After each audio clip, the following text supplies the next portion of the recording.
समोरची व्यक्ती बोलली, त्याचा फार त्रास झालाय. परिस्थितीला सामोरं कसं जावं हे कळत नाहीये ना तुला? आता आज मी तुला एक असा आरसा दाखवणार आहे, की तुझी ही घालमेल आहे ना, ही घालमेल कायमची थांबेल. आता शांतपणे अगदी अखेरपर्यंत लक्षपूर्वक ऐक. तू जिथे कुठे आहेस, ह्या जगात ह्याच क्षणाला कुणीतरी खूप खुश असेल, कुणी दुःखी असेल, कोणाचे पोट भरत नसेल, तर कुणी ऐशोआरामात जगत असेल. कुणीतरी जन्माला येत असेल, तर कुणी मृत्यू पावत असेल.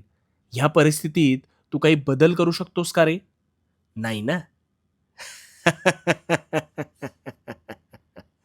कारण हा ज्याचा त्याचा प्रश्न आहे, नाही का?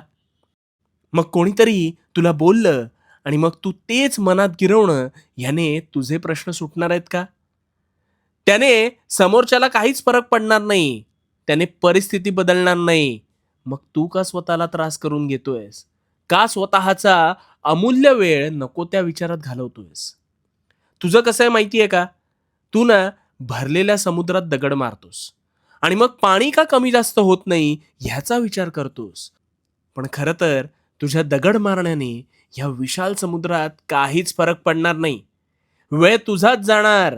ना त्या समुद्राची पातळी वाढणार, ना ती कमी होणार. कारण ती परिस्थिती तुझ्या हातातच नाही. हेच कळत नाही तुला.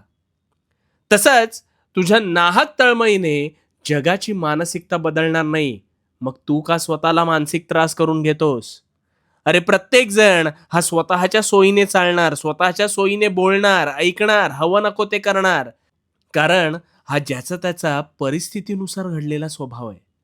त्यामुळे त्यावर संयम मिळवायला जाणं हे स्वतःच स्वतःच्या कानशिलात लगावण्यासारखं आहे. तू फक्त प्रामाणिक राहा. स्वतःवर काम कर आणि उत्तरोत्तर प्रगती कर. बाकी जगाचा समाचार घ्यायला मी आहे. आणि म्हणून आणि म्हणून भिवू नकोस. भिवू नकोस कारण मी तुझ्या पाठीशी आहे. भिवू नकोस. मी तुझ्या पाठीशी आहे.